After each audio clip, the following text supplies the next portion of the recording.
So don't be mad about a killer shark. They really got a bad name, man. They should have just been called like a whale that was built kind of like a shark. A killer whale. That sounds terrible, man. That's like you go in the bar and you're sitting over there on the bar over there having some French fries and a beer, and his name's like Killer Dude. Like that's killer over there. That's not really the same thing, is it? Okay, well, I'm through rambling for a minute. So if you follow me on Facebook, which some of you I see are on Facebook right now because that's where Tech Talk Tuesday is, but I posted up a couple interesting things in the last 24 hours. I put up a quick story about Terry Vance and I racing one of our last races in his career and my career as a driver. I raced in lots of classes besides Pro Stock till the very end of my career, and then when I got into Pro Stock, there was Terry Vance in the way of getting to Winter Circle, so we had to meet a few times, but he was so far out of my league up until about 87. I started getting close to him. 88, I started running pretty close with him. I always ran top 4. And right when I started getting good, he retired, and I said, well, shoot, if he's going to retire, I've been working all these years trying to beat him. I guess I'll get John Myers. The late, great John Myers came in and filled in for me, and as they say, the rest is history because, yeah, we got sharks in Nashville, but they're usually downtown. Hey, there's some of them out here in real estate. Thank you, Graham, for watching. But anyway, that was one story I wanted to tell you all about one day, and the other one is when I went to Australia in 1993. Gavin Eels, Tony Eels, and his dad, they all invited me over, me and Jackie, to go Christmas time, which was summertime in Australia, and we built a bike. They wanted a bike like John Myers, like he was racing in NHRA, so we built an identical sister bike for Gavin, and we shipped it in a box to Australia, and he lived in Sydney area, and they have a company there still doing really good. Serco is the name of the company. 28, 25, 30 years ago, they were probably peaking really good. They were the national distributor for Wiseco and several U.S. products. But he wanted a bike just like John's, and Sandy Cosman called him, let's see, what do you call him? JLJ. And when you called up and ordered a Pro Stock motorcycle, you could get a JLJ. And what that meant was just like John's. And he sold several chassis to guys running all over the world that got new Pro Stock motorcycle chassis named JLJ. But anyway, Gavin got a JLJ, and Jackie and I and the team at Star Racing, we put together a really nice 1260 Suzuki 4-valve with the GS 1150 cylinder head.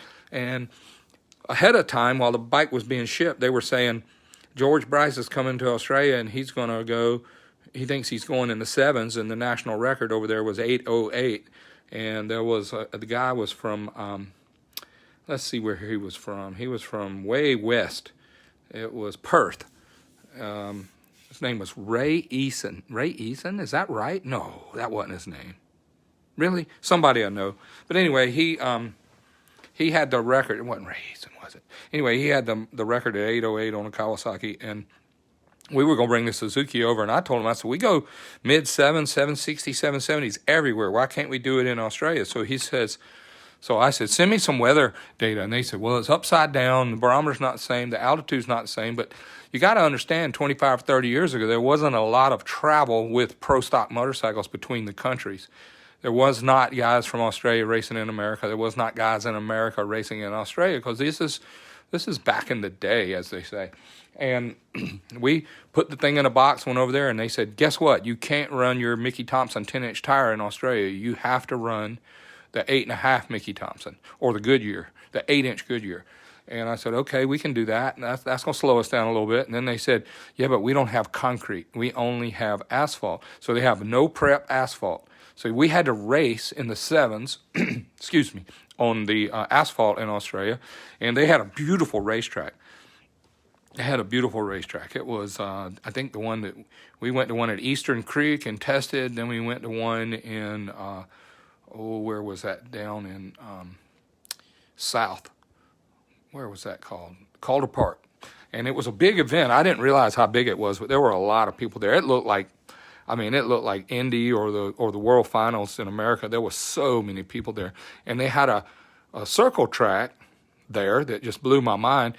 They had stock cars that raced there and all kind of cars that raced there, but they drove on the wrong side of the car, excuse me, and they didn't go left turns. They went right turns. So when they ran the big oval track like the NASCAR tracks, they were all going, I think, clockwise. And in America, we were going counterclockwise. And also what I learned when I got there is the toilets flushed backwards. That was really weird for me because you got to remember, man, we were just kids, from South Georgia or South Carolina, and we didn't know all that stuff. But I hope y'all can hear me okay because I'm rambling. But so they said, the weather wasn't good enough. It was going to be 100 degrees at Christmas time, and that was like 4th of July in America, kind of, sort of. And it was when the Earth had tilted its axis to where we were in wintertime and really cold in North America. In Australia, they were proudly stuck closer to the sun at that part of the year, and it was hot. I mean, literally hot there.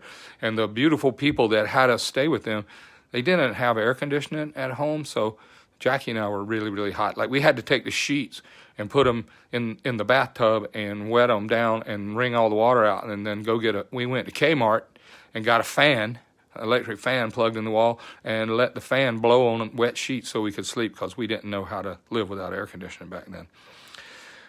Anyway, just me rambling, I'm sorry. But anyway, we went to the track, and everybody was so apprehensive because we were going to go. We thought we were going into 7s, and everybody was going into 8s. And there were about 32 Pro Stock motorcycles entered, and we unloaded off the truck. I went a 789 off the truck. Right off the truck, 789 with the little tire on the asphalt, and we were blown away. And Jackie and I were so excited, and all the fans were excited. We went on TV, we went on the radio. Gavin was excited. So then after the race, they said you got to go to the teardown area, and they called it scrutineering. So we had to go to the scrutinization department where they were going to scrutinize the motorcycle. And that was a word that I didn't know, but I learned it while I was there. So we were there at scrutineering, and there was, all the guys were lined up outside that little garage. All the motorcycle guys, they're like, got Gavin off to the side, watch that head. He's got one in his suitcase. He's going to put it back on that bike. You better watch that head. That's John Myers' head. He brought it down here in his suitcase, and he put it on when you weren't looking, and he's going to take that head off of that bike, and he's going to take it back to America. Now, I know that sounds stupid, y'all, but this is really what they were saying, and Gavin will back me up on it because he was living it. But anyway, it was fun. We met so many friends that have lasted a lifetime, and they gave me a ring, y'all. They gave me a ring that said 7. It was the first in the 7s in Australia, and it was fun. I still got the ring. Haven't unpacked everything yet, but I'm not going to spend any more time on that. I just want to share you, if you look back on my Facebook page and you see Gavin and I working on the dyno, that was because of what we were doing, getting ready to go run there. So that's fun. I have been blessed to travel the world to win races in Australia and set records in Australia and set records in Europe. And Jackie and John Myers, and God bless all of them, man, we got to race all over Japan and all over the world. So it was good. And I'm not done yet. I'm just retired. And before I move into the subject of the day, I want to tell you all a little bit about retirement because I've been getting a lot of funny remarks from people like, wow, retirement sure is good for you, retirement. Look, I retired from working at Star Racing every day. I didn't retire from loving tech talk or loving racing or loving engines. I love that stuff. I eat, drink, and sleep and live trying to figure out how to make more horsepower. And since I've been blessed with a beautiful 4 or 5 decade career of learning and tearing up stuff, it's one day, I guess it was 2014 or 2015 when I was saved, and gave my life to Jesus Christ and changed everything in my life. I realized that I need to share this info because it's useless if I just took it to my grave, and it wouldn't be any fun. So now I've really enjoyed the last few years sharing these stories and these ideas, and it helps them relive a little bit. It helps engage the people that were involved, and my new friends and family and followers and frenemies that are on here get to hear some of the stories they didn't know about. And if you've already heard these stories, I'm sorry you have to hear them again. You can always tune out. I don't recommend it because it'll be good. But anyway, I'm going to spend a minute here talking about break-in ideas. Now, these are opinions. I'm going to go back and tell you that again. This is my opinion. Everybody does it different. I think when I got my new Harley, the book said for me to ride around really easy like grandma and grandpa, and don't run the same speed, and to not to rev it up, and I got to like ride around like a little sissy for 500 miles. Well, in my opinion, y'all, I'm sorry, but I really believe this is dead wrong. We shouldn't run it hot. We shouldn't over rev it. We don't want to go near the rev limiter. We don't want to stress any of the parts, but we have to put some pressure on the rings, because the new Milwaukee 8 and lots of the new cars, I know specifically some of the LS engines, the new Corvettes and some of the Cadillacs and some of those really high performance cars, they have teeny weeny little rings, and they have highly developed cylinder wall finishes and highly developed pistons. And driving around like a 2,500 or 1,500 RPM diesel truck or car where you ride around and barely turn any RPM, you're just going to be polishing parts, and maybe if you glaze up the rings or you glaze up the cylinder wall, and when I say glaze, that's a really bad word, but if you polish up those parts before they have a chance to get seated, you have to look at another Tech Talk or another day and let me explain to you what makes the rings seal against the cylinder wall. And it is just cylinder pressure.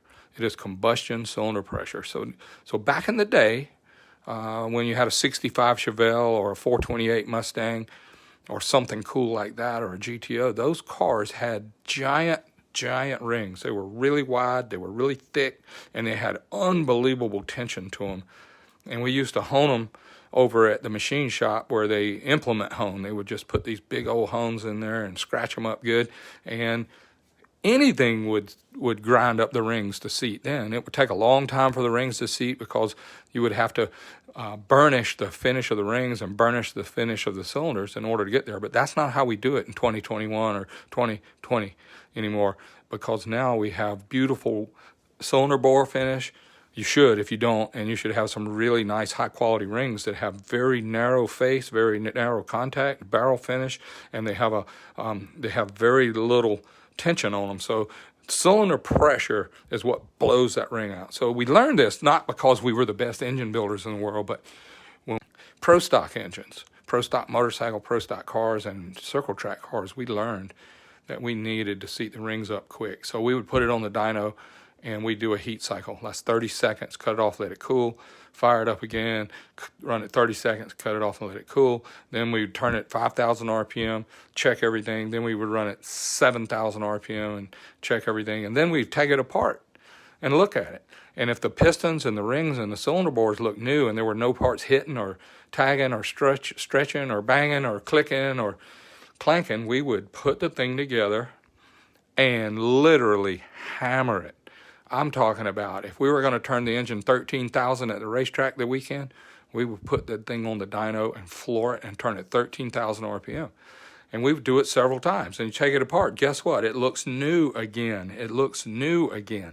So I'm not telling you to get your new Harley and go out there and warm it up 3 times to 30 seconds and then go out and hammer it to the rev limiter. No, I'm not. But this is how I broke in my new Milwaukee 8, and I expect it to really turn out great, like all the other 1,000 engines over my career that we built at Star Racing, and I helped other people develop and build, is I went out and rode it.